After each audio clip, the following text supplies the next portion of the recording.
Assalamualaikum warahmatullahi wabarakatuh. Innal hamdalillah nahmaduhu wa nasta'inuhu wa nastaghfiruh wa na'udzu billahi min syururi anfusina wa sayyiati a'malina. May yahdihillahu fala mudhillalah wa may yudlilhu fala hadiyalah. Asyhadu an la ilaha illallah wa asyhadu anna Muhammadan abduhu wa rasuluh la nabiyya wa la rasula ba'dah. Allahumma shalli ala Muhammad wa ala alihi wa ashabihi wa man tabi'ahum bi ihsanin ila yaumiddin. Amma ba'du. Faya ibadallah, usikum wa iyaya bi taqwallah faqad fazal muttaqun. Faqala Allah ta'ala fi kitabihil karim. A'udzu billahi minasyaitonir rajim. Bismillahirrahmanirrahim. Ya ayyuhalladzina amanu taqullaha haqqa tuqatih wa la tamutunna illa wa antum muslimun. Wa qala aidan fil akhir. Laqad khalaqnal insana fi ahsani taqwim thumma radadnahu asfala safilina illa alladzina amanu wa 'amilus solihati falahum ajrun ghairu mamnun. Al-ayah. Shadaqallahul azim wa shadaqa rasuluhul karim wa nahnu 'ala dzalika minasyahidin. Hadirin jamaah Masjid Ukhuwah Islamiyah yang dirahmati oleh Allah, marilah kita memanjatkan puja dan puji syukur kita kehadirat Allah yang Maha Kuasa, yang telah memberikan kita limpahan nikmat, karunia serta hidayah, sehingga kita bisa berkumpul di tempat yang penuh dengan keberkahan dan melaksanakan ibadah sholat Jum'ah secara berjamaah. Sholawat beserta salam semoga tetap tercurahkan kepada junjungan kita Nabi Muhammad sallallahu alaihi wasallam, karena berkat perjuangan beliau kita bisa merasakan nikmatnya iman dan Islam hingga saat ini.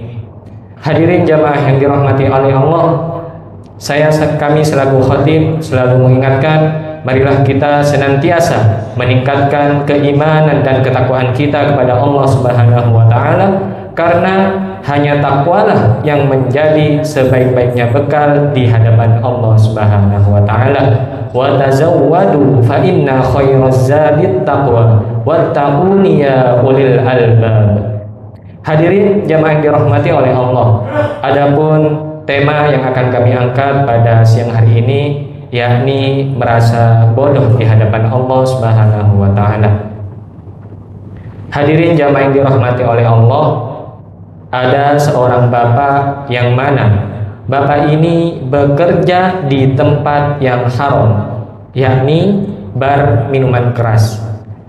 Tentu ini adalah pekerjaan yang haram, dan bapak ini sadar bahwa pekerjaannya itu dilarang oleh Allah dan tidak diridhoi oleh Allah Subhanahu wa taala. Namun bapak ini lebih memilih untuk menetap atau tidak mau keluar dari tempat pekerjaannya karena faktor kondisi.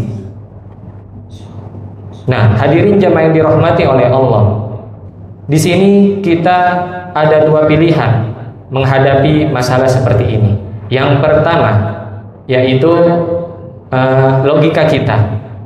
Bagaimana ketika kita bekerja di tempat yang haram tadi dengan alasan faktor kondisi, apakah itu dibenarkan oleh agama? Namun alasan dari bapak tadi itu, Pak Ustadz, saya bekerja di tempat ini itu bukan karena kesombongan. Saya bekerja di tempat ini karena faktor kondisi. Anak saya 4 dan saya butuh pekerjaan ini untuk membiayai 4 orang anak saya dan juga menghidupi kebutuhan keluarga saya dalam sebulan. Nah, jika saya berhenti dari pekerjaan ini, maka otomatis bulan depan saya kehilangan gaji saya dan tidak mungkin mendapatkan uang atau biaya untuk menghidupi selama sebulan. Nah, di sini kalau kita pakai logika hadirin. Namun Allah Subhanahu wa taala memberikan kita janji atau opsi yang kedua dari permasalahan ini, yaitu di surat At-Tolaq ayat kedua sampai 3. Wa may yattaqillaha yaj'al lahu makhraja wa yarzuqhu min haitsu la yahtasib. Dan barang siapa yang bertakwa kepada Allah Subhanahu wa taala, maka Allah akan berikan baginya jalan keluar, dan juga Allah akan karuniai dia rezeki dari arah yang ia tidak duga-duga. Namun karena kita merasa lebih pintar, karena Bapak tadi merasa bahwa ia lebih pintar daripada Allah, maka Bapak ini lebih memilih opsi yang pertama, yaitu logikanya. Dia lupa dengan janji Allah Subhanahu wa taala tentang Allah akan menjamin kehidupan orang-orang yang bertakwa. Hadirin jamaah yang dirahmati oleh Allah, inti dari semua kemaksiatan di hadapan Allah Subhanahu wa taala itu merasa pintar di hadapan Allah. Bukan karena faktor kondisi, merasa diri hebat, merasa diri kuat menahan azab Allah Subhanahu wa taala. Hadirin jamaah yang dirahmati oleh Allah, teori seperti ini telah diterapkan oleh iblis dari zaman dahulu kala, di mana Allah Subhanahu wa taala sampai memvonis iblis kekal di neraka dan masuk dalam golongan orang-orang yang kafir. Allah Subhanahu wa taala memerintahkan kepada iblis untuk bersujud kepada Nabi Adam. Namun iblis menolak perintah tersebut dengan dalih ana khairum minhu. Ya Allah, saya lebih baik daripada Adam alaihissalam. Khalaqtani min nar wa khalaqtahu min tin. Ya Allah, Engkau menciptakan saya dari api, sedangkan Engkau menciptakan Adam dari tanah. Masa saya diminta sujud kepada Nabi Adam yang baru Engkau ciptakan, sedangkan saya sudah beribadah kepadamu selama puluhan ribu tahun. Nah, maka dari sinilah iblis merasa lebih pintar di hadapan Allah Subhanahu wa taala. Maka Allah balas pernyataan iblis tersebut, aba wastakbar wa kana minal kafirin. Iblis enggan dengan perintah Allah Subhanahu wa taala untuk bersujud kepada Nabi Adam. Wastakbar, dan iblis merasa sombong, merasa pintar di hadapan Allah. Wa kana minal kafirin. Maka iblis termasuk dalam golongan orang-orang kafir. Hadirin jamaah yang dirahmati oleh Allah, saya beri dua contoh lagi terkait permasalahan seperti ini. Allah Subhanahu wa taala berfirman di Quran surat Asy-Syura ayat 61 sampai 63. Falamma tarahal jam'an, maka ketika kedua golongan, yaitu Nabi Musa dan golongan dari Fir'aun, saling melihat, saling menatap. Nah, hadirin jemaah yang dirahmati oleh Allah, situasinya pada saat itu Nabi Musa dan para pengikutnya itu dikejar oleh Fir'aun dan bala tentaranya. Fir'aun ingin membunuh atau menyalib Nabi Musa alaihissalam karena telah menodai keagungan dari Fir'aun. Maka Fir'aun mengejarnya. Nah, pada saat itu Allah Subhanahu wa taala menceritakan kisah ini di Quran surat Asy-Syura tadi. Falamma tara'al jam'an, maka ketika dua kelompok saling menatap atau melihat, ketika Fir'aun melihat ke depan sedikit saja, Fir'aun sudah kelihatan Musa dan pengikutnya, yakni Bani Israel. Sedangkan ketika Nabi Musa alaihissalam menoleh sedikit saja ke belakang, maka sudah terlihat Fir'aun yang siap untuk menangkap dan membunuhnya. Qala ashabu Musa, maka berkata sebagian dari para pengikut Nabi Musa alaihissalam, inna lamudrakun, kita akan tertangkap, sungguh kita akan celaka. Bagaimana bisa? Karena di hadapan mereka itu ada Laut Merah, sedangkan di belakang mereka ada Fir'aun dan bala tentaranya. Tentu saat kondisi seperti ini, logika pasti main. sebagian dari para pengikut Nabi Musa alaihissalam, yaitu Bani Israel, langsung menggunakan akalnya, langsung mengambil kesimpulan bahwasanya mereka akan tertangkap. Tentu secara akal ini bisa diterima. Namun Nabi Musa alaihissalam bertolak belakang dengan apa yang dipikirkan oleh sebagian dari para pengikutnya. Nabi Musa alaihissalam berkata, qala kalla inna ma'iya rabbi sayahdin. Sungguh tidak, sesungguhnya bersamaku ada Tuhan yang akan memberikanku petunjuk. Hadirin jemaah yang dirahmati oleh Allah, kita ketahui bahwasanya salah satu kaum tercerdas di muka bumi ini adalah Bani Israel, yang mana pada saat ini teknologi termutakhir atau tercanggih itu dibuat oleh kaum Yahudi yang notabene keturunan dari Bani Israel. Maka sudah tentu jika Bani Israel itu terkenal dengan kecerdasannya. Dan perlu juga diketahui bahwasanya Nabi Musa alaihissalam adalah pemimpin kaum Bani Israel pada saat itu. Jadi bisa dikatakan bahwasanya kecerdasan Nabi Musa alaihissalam itu melebihi dibandingkan kecerdasan kaumnya sendiri. Di satu sisi kaumnya merasa lebih pintar, dan di sisi lain Nabi Musa alaihissalam merasa bodoh di hadapan Allah. Maka setelah tindakan atau kata-kata dari Nabi Musa itu, Allah berfirman, fa'auhayna ila Musa anidrib bi'asakal bahr. Maka kami wahyukan kepada Nabi Musa alaihissalam untuk memukulkan tongkatnya kepada lautan. Famfalaqo, maka lautan pun terbelah menjadi dua. Fakana kullu firqin kattaulil azim. Maka laut itu sebagaimana gunung yang membelah menjadi dua. Tingginya seperti itu, hadirin.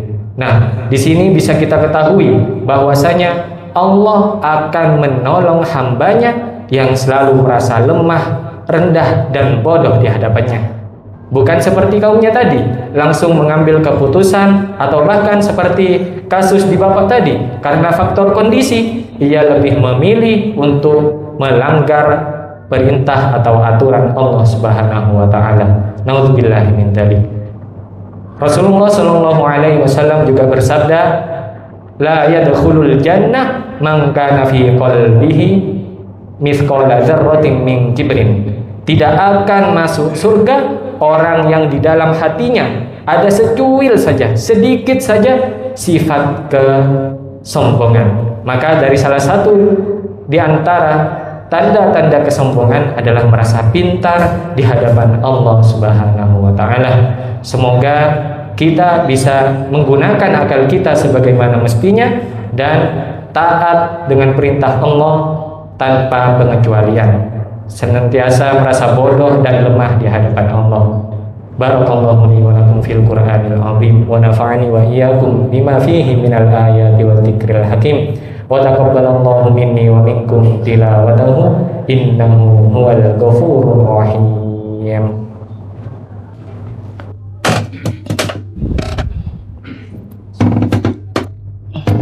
Allahumma shalli wa sallim ala sayyidina Muhammadin wa ala ali sayyidina Muhammad.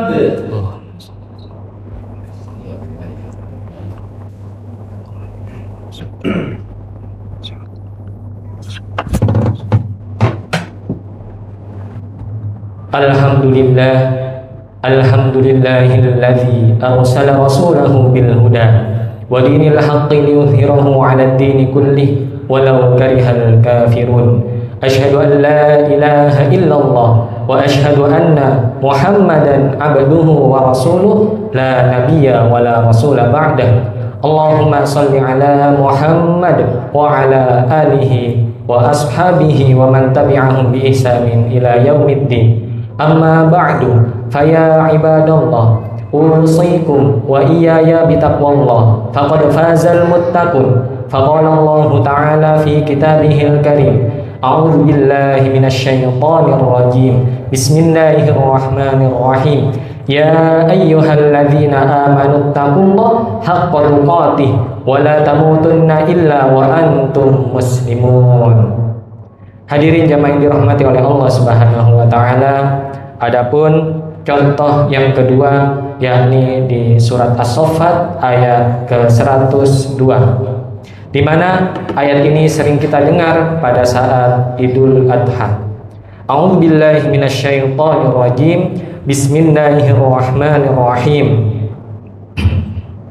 Falamma balagha ma'ahu asy-sya'ya qala ya bunayya inni ara fil manam anni azbahuka fanzur madza tara qala ya abati if'al ma tu'mar satajiduni insya'allahu minas sabirin. Ketika anak itu sampai pada umur di mana ia sanggup bekerja sama dengan Nabi Ibrahim, Nabi Ibrahim berkata kepada anaknya, "Wahai anakku, sesungguhnya aku bermimpi bahwasanya aku menyembelihmu. Pikirkanlah apa pendapatmu." Lalu Ismail alaihissalam menjawab, "Wahai ayahku, lakukanlah apa yang diperintahkan Allah kepadamu, insya Allah engkau akan mendapatiku termasuk orang-orang yang bersabar." Quran surat As-Saffat ayat 102. Nah, hadirin jamaah yang dirahmati oleh Allah, ayat ini sering sekali kita dengar saat momen Idul Adha, di mana ayat ini menceritakan tentang peristiwa di mana Nabi Ibrahim alaihissalam diperintahkan untuk menunaikan nazarnya, yaitu menyembelih anaknya jika beliau dikasih karunia anak. Dan saat waktunya tiba, Nabi Ibrahim alaihissalam diminta kembali untuk menunaikan nazarnya itu. Nah, hadirin jamaah yang dirahmati oleh Allah, kita kaitkan ayat ini dengan kasus di awal tadi.